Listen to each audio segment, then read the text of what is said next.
Hello! Today we are going to show you the 8 best core exercises to help prevent low back pain. And yes, these have stood the test of time. Thank you, as well as research with Stuart McGill. So we are actually going to go through 7 of these exercises from an old classic video with Bob and Brad in it. And at the end, we're going to add the 8th one, which is a nice bonus option as well. Yeah, and that is a Stuart McGill one as well. Definitely worth watching. But to get there, we've got to go, not the TARDIS. There's a problem with that. We're going to go through the teleport once again. Here we go. And if you never saw this before, it's just a little game we play.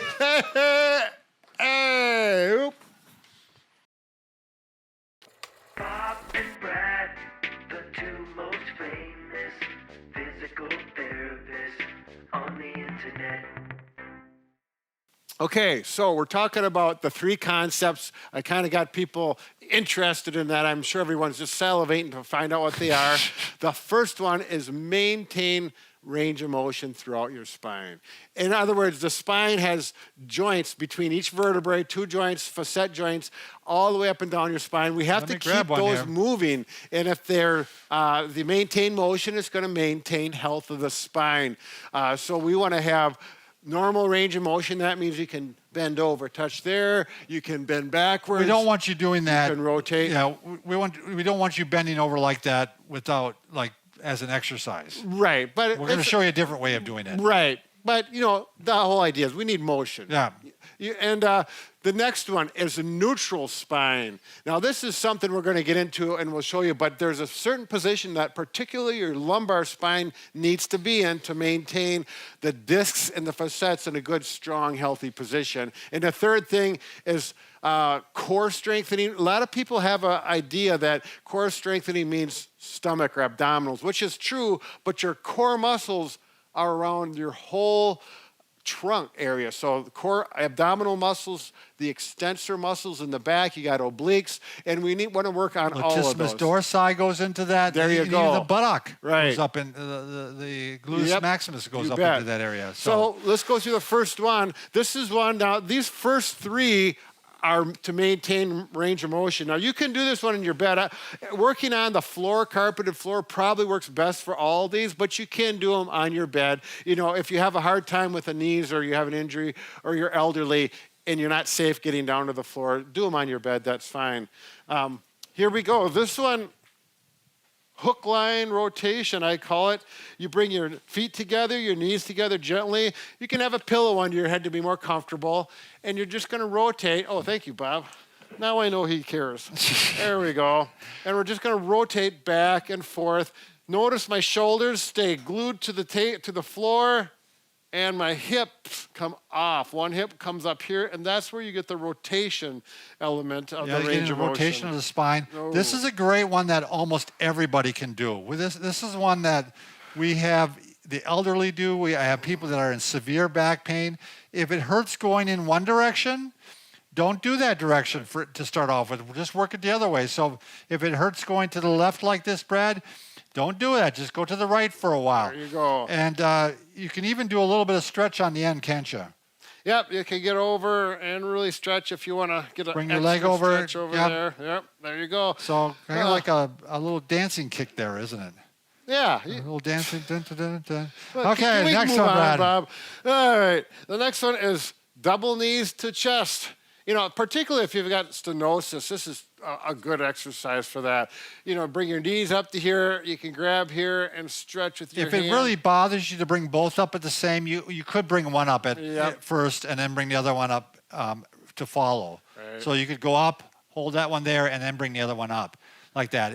You know, I'm just saying that some people are really tender. I have a patient right now. She has a hard time bringing them up like this. Sure. She is actually going to use a belt that goes around under here. Yep, a strap. She uses that to help assist. Yep, that's a great way to do it. You bet. And then the last one. You want to show the extension last line, yep. one? So with extension, you can flip over in your bed, or you can do this on the floor. A lot of times it works better on the floor because it's a little more of a solid surface. Right. This is absolutely the one I do every morning, and I also do it one in the afternoon, a set. So you put your hands below your shoulders, and you're going to work on starting to extend the back. Now, this is kind of a passive motion in that I'm doing the work with my arms, and the back's just kind of coming along for a ride, but I'm working as far as pain will allow me. Right. So, or as my body will allow me, because initially when you start this, you may be pretty tight because you probably haven't been doing this, and this isn't a motion that you normally find out throughout the day at all. So I'm going to go ahead and work on extension, and eventually what I hope to do is get all the way up here. The key here is that you're not lifting the pelvis up like this. The pelvis stays down on the mat, or on the floor, on the bed, and the rest comes up like this, and eventually you can work on getting more and more extension. Again, all these should be pain-free. That particular exercise, you notice I did not do it because I have a condition called spondylolisthesis, or if you got stenosis, or if it's painful, you do not do that. I never do that one. It's not good for my back. Most people, it's good for probably 80% of the population. Right. Yep. But yeah, we have our special people here, don't we? I'm special. Thanks, Bob. Okay, now the next one we're going to talk about. Keeping the spine in neutral. All right, and this really works bad on a firm surface. It's much harder on a soft bed. Yeah, I don't know that you could do it on a bed very easily. So if you're on the carpet or a firmer surface, you take your hand and you put it right above your belt, and you should be able to get your fingers there, and then you can arch your back up and then push it down and then go halfway in between there, just so you can slip your fingers under there a little bit. Tighten up your stomach muscles and your core muscles and maintain that's neutral position, and then see if you can maintain that. I'm going to put my fingers there so I can feel if my back is moving or not. Now, some people just bringing a knee up to here, their back will arch more because they have weak core muscles. But once you get good at this, you'll be able to keep your back in that neutral position. You can do single knees to chest. So, Brad, you're trying to keep your back pressed up against your hand, correct? Right. And we don't want it to arch up higher. If he's not able to keep it, it's probably too intense to start off with then. Yeah. And you may have to do a lower level activity. Right, but usually Usually you can start with chest. single knee to chest. Yeah, Right. This is the starting point. This is the one that almost anybody can do. Right. So if you do that, like I'm going to go into bicycles next, which is a good core exercise. Yeah, that's this one. You've got to have some core core strength in order to be able to perform. Because if you did this if you can look at my pelvis here, if I arched way up like this, that's not neutral. We want to get that stomach back down where it belongs. You can also do double knees to chest and maintain that neutral position. That. But it's, again, that's a more advanced. Right, it is. So. Yep. You've got it, if you've been doing sit-ups for a long time, you may be able to do that, but you work into it. Okay. Next one I'm doing, Brad. There you go. So you want to throw me that pillow up there? Oh, sure. There we go. I'm going to get off the floor, I think. And this is appropriate that I'm doing this one because it's called the Superman. Oh. So put the pillow underneath you, lengthwise like this. I can go ahead and use a towel here. And basically, what I'm going to do is I can do double arms, or I can start off with single arm even. Yep. And you can do single arm and single leg, right, Fred? Yep. And then we're working these posterior or the erector spinal muscle groups. And if you do the alternate like that, it really does a good job of covering, hip muscles, as we mentioned. The gluteus maximus is part of this. The lower back muscles, all the way up into the upper traps and the shoulder muscles. I can do the true Superman like this. Yep. Point your thumbs up, Bob. Some people will find that that's easier on the shoulder joint. Sure. And I really don't like both like this, Brad. I think that's too much, to be honest. I definitely like the alternative ones. Sure. Where you alternate the arms and the legs like this. So you hold for what do you say, Brad, 10 seconds? That'd be a good hold, yep. If you can't hold that long, do as long as you can and build up to it. 10 repetitions is a good, 10 to 15 on all of these exercises is a good. I think I should have mentioned that earlier, but. Yeah, well, we mentioned it now. Yeah, quadruped. Quadruped. That's the final one we're going to show here. Yep. So this is kind of an advanced version of what I just did. Right. So now, again, I'm going to keep the spine in neutral. I don't want to be arched too much like this, and I don't want to be too flat like this. I'm kind of right in the middle. There you go. I'm going to go ahead, and I'm going to go opposite arm and opposite leg. You can start off with just one arm if you want to.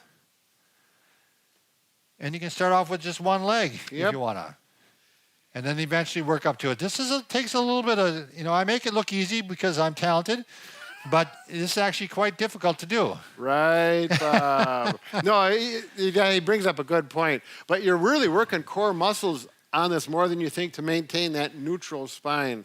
So, yeah, and 10 of these is good. And do them slow like this. Don't whip through them fast. Take your time. Be precise. There's the bird, Brad. Yeah, It's I call this the pointer dog. Yeah, the pointer dog. Yep. All right. All right, how am I looking? I think, well, we don't want to talk about that. All right. Oh, we are back. So that last exercise, Bob was demonstrating the bird dog. It's one of my favorite ones. So go ahead and try it. It can be difficult on your bed, particularly if you're older. Now we're going to give the best one. This is for working some side muscles, the lateral muscles in particular in the core. Mike is going to show it. I'm not just working on my modeling poses. You're going to do a side plank here. So there's ways to modify it for beginners. So for beginners, bend both knees. You're going to keep your knee in contact and you're going to go up on your elbow. What you want to do is lift your pelvis off of the mat or ground. You can do this on the floor as well, like Brad was showing earlier. And you're going to hold for time. If you're really weak, start with 15 seconds. You can work up to 30 seconds. If you get really strong, 45 seconds, a minute, whatever. You're going to slowly progress this over time. Once you do one side, make sure to switch and go onto the other side again. You're going to be working your transverse abdominals, you're going to be working your obliques, you're going to be working your glutes, your shoulder, a little bit of everything. If this is too easy for you, you can go to a straight leg version and do it this way as well. Just make sure you are in a nice straight line this way. Oftentimes people will cheat by swaying their butt way back or way forward, something awkward. You want a nice straight line with this. Now, I want to mention, before you do that, make sure you tighten your core up. Mike's stomach muscles are snug and tight. How does that feel? Wonderful. Anyways, yeah, focus on all those core muscles and your body will do the rest. That's a little more advanced. We won't worry about that. Okay. But that's just a good way to strengthen your core as well. Now, if you're still having some back pain and this core strengthening isn't helping, you can click the video link on the screen. There you go. Pick out the ones that you like best. You don't have to do all 8. 1 or 2 might be your favorite, and then use the other ones if you get bored. Wow. The other video, how to fix low back pain in 90 seconds. Bob and Brad concur. In other words, we agree. I had to look that up on the internet to make sure I was Thank you for square. that explanation. There you go. Take care and enjoy. Have a good, healthy back. Bob and Brad.